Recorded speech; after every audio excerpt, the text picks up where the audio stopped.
तिकडे सोलापूरला देखील पुराचा मोठा फटका बसलेला आहे। मोहोळ, दक्षिण सोलापूर आणि उत्तर सोलापुरातील अनेक तालुक्यांमध्ये मोठं नुकसान झालेलं आहे।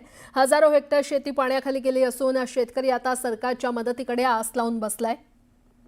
सोलापुरातली ही दृश्य आपण पाहतोय। हजारो हेक्टर शेती ही पाण्याखाली गेलेली आहे आणि आमचे प्रतिनिधी विलास बडे हे थेट शेतातून आपल्याला या नुकसानीची माहिती देतायत। विलास, कालपासून खरे तर तुम्ही सोलापुरात आढावा घेताय, नेमकी आता सद्यस्थिती काय आहे, काय शेतकऱ्यांचं म्हणणं आहे? प्राजक्ता, आपण सीना नदीचे अश्रू दाखवतोय।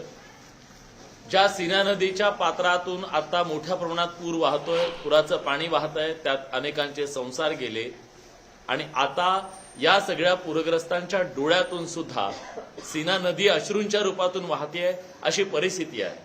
मी त्या सगळ्या पूरग्रस्तांसोबत आहे ज्यांचा जीव वाचवण्यात प्रशासनाला यश आलं। आपलं घर, दार, संसार सगळं काही सोडून ही माणसं जीवाच्या आकांताने घराच्या बाहेर पडली आणि घराच्या बाहेर पडून आज एका मंदिरामध्ये या सगळ्यांनी आश्रय घेतलाय। 7 ते 8 फुटाचं घर उंचीचं आज फक्त पत्रे दिसतायत। घरात जे काही होतं, आयुष्यभराची जमापुंजी होती, सगळं काही पाण्यात वाहून गेलंय। वाचलाय तो फक्त जीव। आणि मी दाखवतो फक्त ही माणसं जेव्हा या छावणीमध्ये आली तेव्हा या माणसांच्या सोबत काय होतं। या माणसांच्या सोबत आहेत प्रचंड अस्वस्थता, अश्रू आणि त्याचबरोबर मिळेल ते संसाराचा गाठोडं बांधून ही माणसं इथपर्यंत आली। हे बघ, हे गाठोड आहे।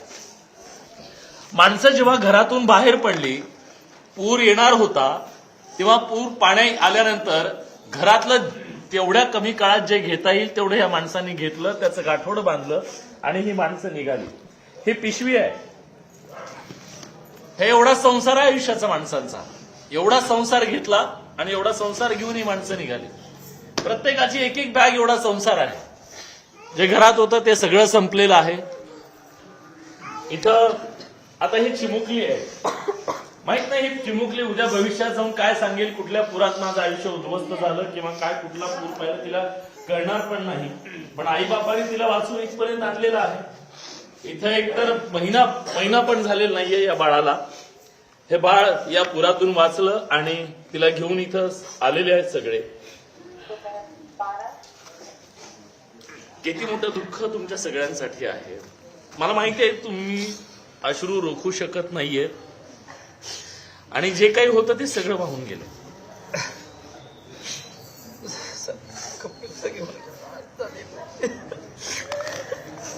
हे कपडे आमचा जीव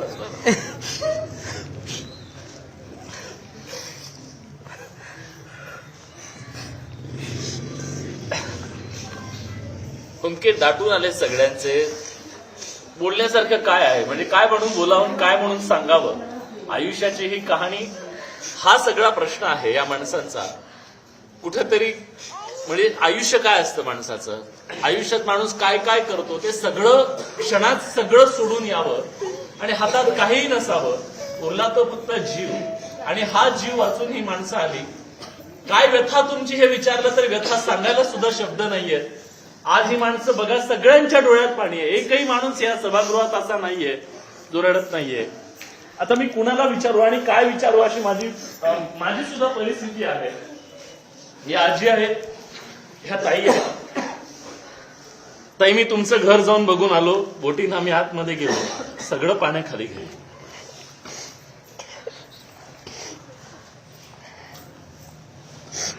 माझ्याकडे बोलायला शब्दच नाहीत।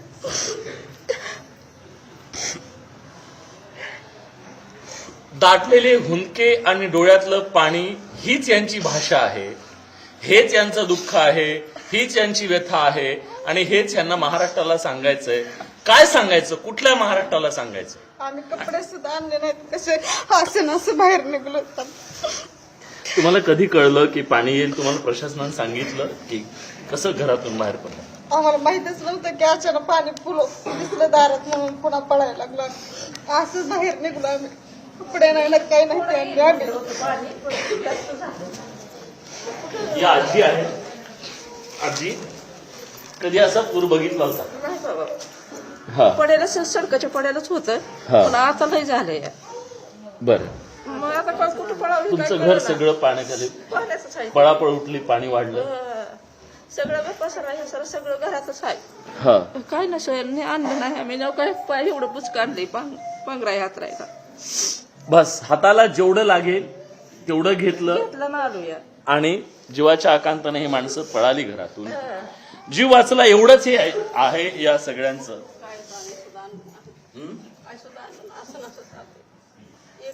कपडाला तर नाही एवढं अंगावरच्याच कपडे आई, तुम्हाला माहिती आहे संसार म्हणजे काय असतं आपल्या संसारामध्ये? सगळं असतं का ताट वाटी काय काय गोळा करतो आपण. सगळं करतो जेवढं लागतंय तेवढं तर करावंच लागतंय. आज डोळ्या देखत सगळं सोडावं लागलं. सोडावं लागलं म्हणजे नदीत आपण आहुती द्यावी तशी संसाराची आहुती दिली तुम्ही. सगळं असं ना असं सोडून आलं. काय घ्यावं काय नाही काहीच कळलं ना. आमच्या कशाचा गरीबाचा संसार हा.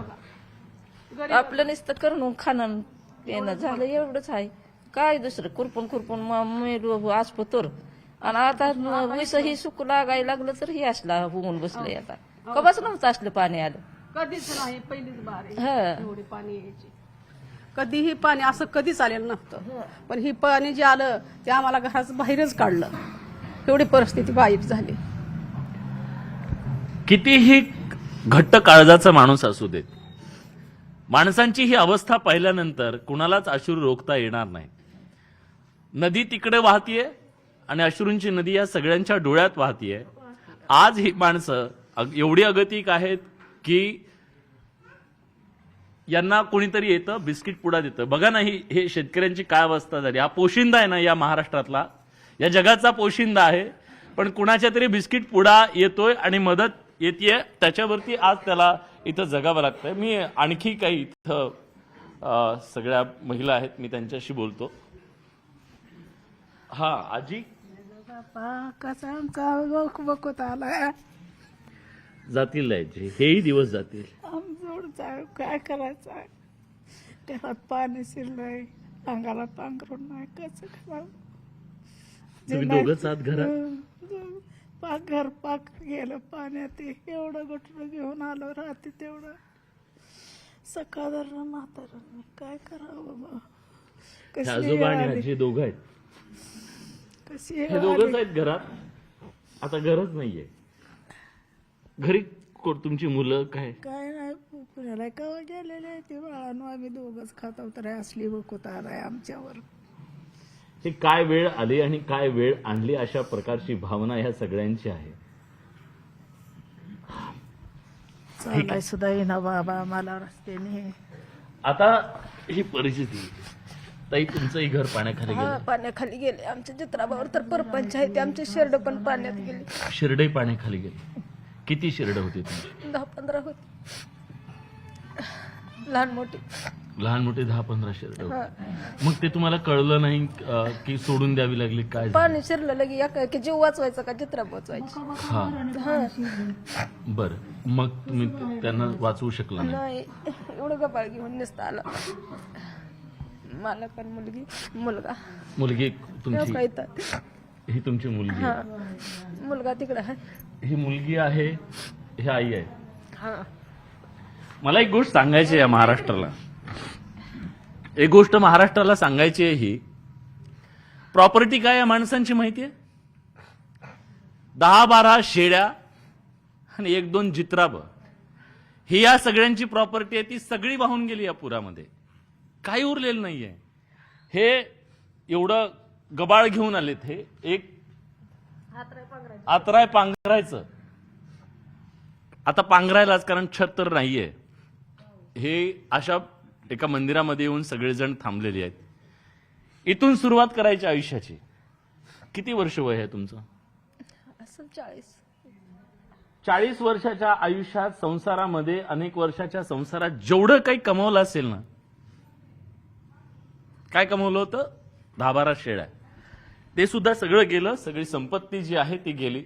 काही शेतकरी सुद्धा आहेत. मला त्या शेतकऱ्यांशी पण बोलायचं आहे. म्हणजे कुणाशी बोलू असं झालंय ही अवस्था.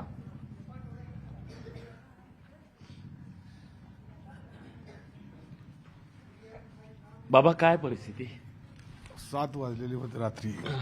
पाऊस खूप दिवसभर होता रानातून वैरण घेऊन आलो आणि अशी वैरण जनावराला टाकतच होतो. तेवढ्यात अचानक एवढं पाणी आलं की भयानक पाणी आलं. मग आता जनावरे सोडसोड केली, सोडून घरातलं आवरायचं का जनावरांचं बघायचं. जनावरं दिली सोडून अशीच आणि हाताने सोडून दिली आणि हाय अशाच कपड्याशी निघून आपलं जीव वाचवून बाहेर पळालो. त्यातली 2 जनावरं कुठं गेली त्याचा पत्ता नाही, 2 गावले. अन्नधान्य तर सगळं पूर्ण घरातलं भिजलं. आता घरात पूर्ण घर पाण्याखाली. मी जाऊन बघून आलो तुमची सगळी घरं. हो, आपण थोड्या वेळा जे महाराष्ट्राला दाखवलं ना, सगळी फक्त पत्रे दिसत आहेत, सगळी घरं पाण्याखाली आहेत. किती विरोधाभास आहे बघा. या देशामध्ये भारत आणि इंडियामधला किती मोठा फरक आहे. एक इंडिया आहे जिथं 2 लाखाच्या मोबाईलसाठी रांगेत उभे आहेत माणसं की मला कधी मोबाईल मिळेल म्हणून, आणि एक ही माणसं आहेत कुणीतरी आम्हाला आधाराला येईल म्हणून. ही माणसं आज उघड्यावरती वाट पाहतायत, कुणीतरी येईल आणि आधार देईल म्हणून वाट पाहतायत. ह्या कॅमेऱ्यावर या सगळ्यांची आशा आहे, या बूमवरती यांची आशा आहे, इथून कोणीतरी ऐकेल आणि कोणीतरी मदतीचा हात देईल. या वेड्या आशेवर ही माणसं आहेत. आज अजून तरी आमचे सरपंच साहेब आले तिथं, तेवढे एवढ्या पाण्यामध्ये फिरत होते आणि एवढ्या पाण्यामध्ये फिरून आमच्या सगळ्या लोकांना वाचवलं बाहेर काढलं. मी सरपंचांना विचारणार आहे आणि दाद द्यायला हवी या गावातल्या माणसांची. जे बुडाले त्यांना वाचवण्यासाठी न बुडालेली माणसं धावून आली. गावातल्या तरुण मंडळाने स्वतःच्या हातानं, कोणी प्रशासन आलेलं नाहीये, सरपंच सांगतील आता, कोणी प्रशासनाचं कुणीच इथं मदतीसाठी अजून आलेलं नाही. मदतीसाठी म्हणजे की तुम्ही फक्त करा एवढं सांगितलं. काय दिलं प्रशासनानं या सगळ्या माणसांना? जेवणा खावण्याची काही व्यवस्था करण्यासाठी काय केलं? तुम्ही सरपंच आहात गावचे. प्रशासनाने आम्हाला काहीच मदत केलेली नाही. मग आमदार साहेबांनी अन्नधान्य वगैरे दिलं, ते आम्ही बनवलं. परत गावातल्या सगळ्या लोकांनी दूध दिलं, चहा दिला, जसं जे काही जमेल ते गावातल्या लोकांनी मदत दिली त्यानं. बरं, किती मोठं ह्या परिस्थितीमध्ये आता ह्या माणसांना आयुष्याची नवी सुरुवात करायची. हे लय कठीण आहे, त्या शब्दात सांगता येत नाही. हे जे आम्ही आता ह्या नदीच्या कडे ज्या गावं जी आहेत ना, 6-7 गावांना पण असाच पुराचा तडाखा आहे सगळ्यांना. आणि 2 दिवस झालं पाऊस पडतोय याच्यामुळं. आणि अनेक वरून शासनानं ज्यावेळेस आम्हाला पाणी पाहिजे त्यावेळेस सोडत नाही, पण आज पाणी सोडलंय. परत शासनानं परत सुद्धा पाणी आम्हाला उन्हाळ्यात द्यावं आणि जास्तीत जास्त लोकांना पाणी ज्यावेळेस गरज आहे त्यावेळेस द्यावं. नाहीतर मग आता पाणी सोडण्याची काय गरज होती का? पण आता काय झालंय, शासनानं आम्हाला काय द्यायला पाहिजे की मदत द्यायला पाहिजे, सरसकट पंचनामा केलं पाहिजे तर. आणि ह्या ज्या कुटुंबांना आधार दिला पाहिजे, ही आमची व्यथा तुम्ही पोहोचवताय, तुमचं सुद्धा धन्यवाद आम्ही करतो. दादा, कसले धन्यवाद आमचे म्हणता? आम्ही आमचं काम करतोय. आज ह्या माणसांचे सगळे छोटी छोटी दुकानं होती. कुणाचं मोबाईलचं दुकान असेल, कुणाचं किराणा दुकान असेल, कुणाचं थांब एक ताई कुठे आहेत त्या ताई? म्हणजे मी ते सांगतो. आता ज्यांना जे धडधाकट आहे ते पाणी बघून पळाले तरी, पण ही माझी माऊली आहे, हे माऊली दिव्यांग आहे. या माऊलीनं सुद्धा त्या परिस्थितीमध्ये कसा जीव वाचवला असेल? मला चालता येत नव्हतं, मी सगळ्यांच्या मागं लागायचे. मग माझ्या घरातली सगळे नातेवाईक होते का, ते माझ्यासाठी धावपळ करत होते. मग त्यांनी मला लगेच घेतलं आणि गाडीत टाकलं आणि मग मी आले इकडं. धाकट पळत तरी आली. आता आमच्यासारखे अपंग आहे, माझा पाय मोडलेला आहे, तर मी कशी? मग मला त्या सरपंचानी पहिला तुम्ही गाडीत बसा म्हणलं. मी हाय अशी अंगाच्या पांघरूनच आली. मला तर मुलगा नाही, मुलगी एकच आहे, ते नांद्या घरी आहे. मी कशी जगणार? माझा वर्षाचा माल तर पाक पाण्यात गेला, सगळा पाक काय दिलेला सगळं काहीच राहिलं नाही, तर मी कशी जगायचं आणि कसं खायचं? मला कोणच माग मोर नाही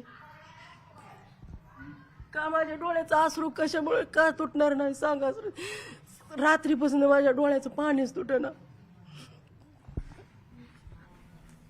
ही व्यथा आहे या महाराष्ट्रातल्या पूरग्रस्तांची. आशा करूया व्यवस्थेपर्यंत हे अश्रू पोहोचतील आणि हे अश्रू पुसायला नक्की व्यवस्था येईल अशी आशा करूया. निश्चितच विलास, या सगळ्यांसाठी नक्कीच व्यवस्था येईल आपण आशा करूयात. तुमच्याकडून वेळोवेळी अपडेट घेत राहू. तुर्तास